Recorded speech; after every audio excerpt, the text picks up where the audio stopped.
Hello everyone, welcome to sleepy classes. कैसे हैं आप लोग? होपफुली अच्छे होंगे। तो आज हम लोग जानेंगे 5 मिनट्स में all about the criminal procedure identification bill 2022।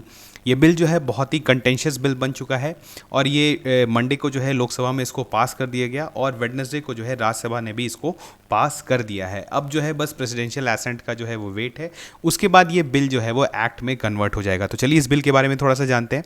ये बिल जो है जो लाया गया था तो किस एक्ट को रिपील करने के लिए, तो the identification of prisoners act 1920, बहुत ही पुराना जो है एक लॉ है।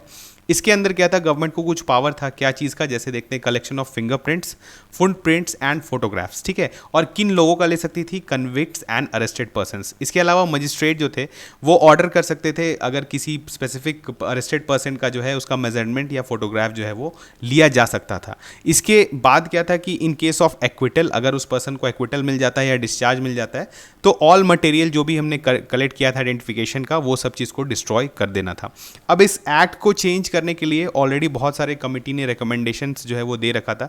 जैसे कि 1980 में लॉ कमीशन ऑफ इंडिया ने भी इस एक्ट को रिव्यू किया था, तो कहा था कि उस समय ही जो 1980 काफ़ी समय बीत चुका है, तो उस समय ही कहा था कि जो अब क्राइम्स है वो काफ़ी मॉडर्न हो चुके हैं और उसमें मॉडर्न टेक्निक्स या मॉडर्न टेक्निक्स ऑफ पुलिसिंग जो है वो चाहिए टू सॉल्व दोज क्राइम्स। तो इसीलिए जो है इस एक्ट को अमेंड करने का काफ़ी ज़रूरत था। उसके बाद एक एक्सपर्ट कमेटी भी बनाई गई थी on reforms of criminal justice system. आप जानते हैं बहुत ही इंपॉर्टेंट कमेटी है, मालिमात कमेटी। उन्होंने भी कहा था कि 1920 एक्ट को अमेंड करने का ज़रूरत है। तो चलिए हम लोग देखते हैं कि इस एक्ट का जो है एक बेसिक चीज़ क्या है कि ये बिल जो है, ये जो बिल है, ये अभी एक्ट नहीं बना है, ये बिल है।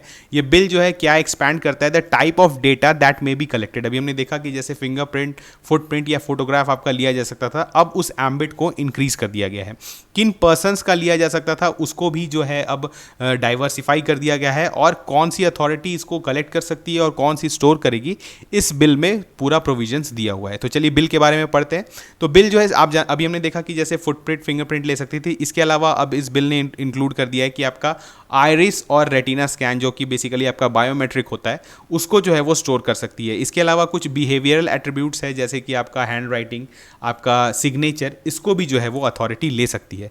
इसके बाद सर्टेन केसेस में, कुछ ऑफेंसेस में जो है आपका बायोलॉजिकल डेटा जैसे कि आपका हेयर स्ट्रैंड, आपका ब्लड सैंपल, सीमेन या स्वाब जो है वो कलेक्ट किया जा सकता है, लेकिन ये सर्टेन केसेस में है।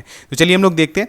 अगर हम लोग कंपैरिजन करके पढ़ेंगे तो सबसे अच्छे से समझ में आएगा। तो 1920 एक्ट और 2020 बिल को हम लोग कंट्रास्ट में देखते हैं। तो सबसे पहले 1920 एक्ट में क्या था, कन्विक्टेड और अरेस्टेड पर्सन का जो लिया जा सकता था for offences punishable with rigorous imprisonment of 1 year और मोर। मतलब अगर किसी कोई पर्सन कन्विक्टेड है या कोई अरेस्ट हुआ है एक ऐसे केस में जिसमें पनिशमेंट जो है वो रिगरस इंप्रिजनमेंट है ऑफ 1 ईयर और मोर, उस केस में जो है आप ये कलेक्ट कर सकते हैं आइडेंटिफिकेशन।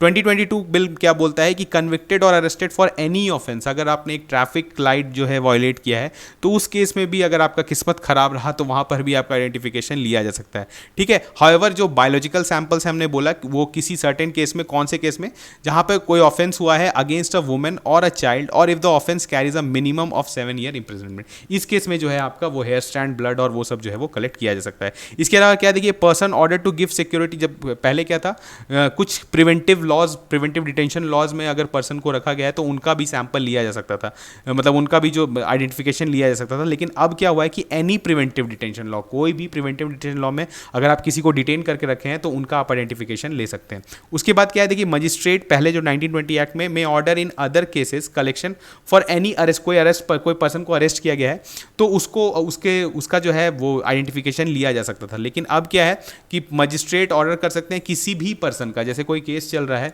उससे रिलेटेड अगर कोई पर्सन है तो ठीक है, उनको अरेस्ट नहीं भी किया गया है तब भी उनका जो है आइडेंटिफिकेशन लिया जा सकता है अगर उस केस में मदद हो रहा है तो, ठीक है। उसके बाद देखते हैं 1920 एक्ट जो है वो क्या, उसमें जो अथॉरिटी थी जिसको दिया गया था ये पावर, वो क्या था, इन्वेस्टिगेटिंग ऑफिसर जो है वो ले सकते थे, officer in charge of police station अगर है वो भी ले सकते थे, और रैंक सब इंस्पेक्टर जिनका रैंक है तो और उससे ऊपर है तो ले सकते थे। लेकिन यहाँ क्या गया है, इसको डिक्रीज कर दिया गया है। Officer in charge of police station तो है, इसके अलावा रैंक हेड कांस्टेबल को अब ये पावर दे दिया गया है, और इसके अलावा हेड वार्डन जो होते हैं ऑफ प्रिजन उनको भी ये पावर है कि वो आइडेंटिफिकेशन कलेक्ट कर सकते हैं, ठीक है। उसके बाद देखिए क्या है, मजिस्ट्रेट वहाँ पे सिर्फ जो हमने देखा था कि किसी पर्सन का अगर लेना है कोई अरेस्टेड पर्सन का, तो वहाँ पे मजिस्ट्रेट ऑर्डर दे सकते थे। इसके अलावा अब इसको भी इंक्रीज करके अब पॉलिटन मजिस्ट्रेट जो होते हैं, judicial magistrate of first class, और इसके अलावा किसी केस में जो है किसी सर्टेन केसेस में एग्जीक्यूटिव मजिस्ट्रेट भी ये ऑर्डर दे सकते हैं। ठीक है, चलिए उसके बाद हम लोग देखते हैं कि इसमें जो अथॉरिटी जिसको सेंट्रल लेवल पे असाइन किया गया है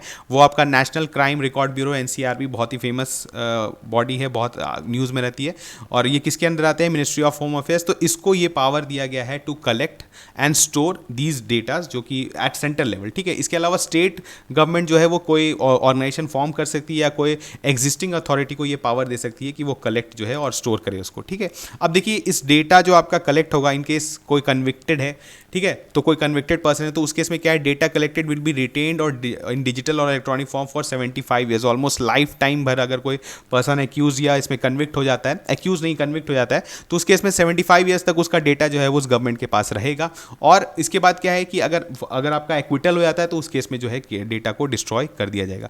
तो 5 मिनट्स में थोड़ा सा इस मतलब एक्ट के बारे में आपको इन्फॉर्मेशन दिया गया। ऐसे बहुत बड़ा एक्ट है, किसी डिटेल वीडियो में इसको हम लोग अच्छे से देखेंगे, लेकिन अभी आपको एक प्रिलिमिनरी नॉलेज जो है इस एक्ट के बारे में पता चल गया होगा। तो चलिए मिलते हैं नेक्स्ट लेक्चर में, तब तक थैंक यू।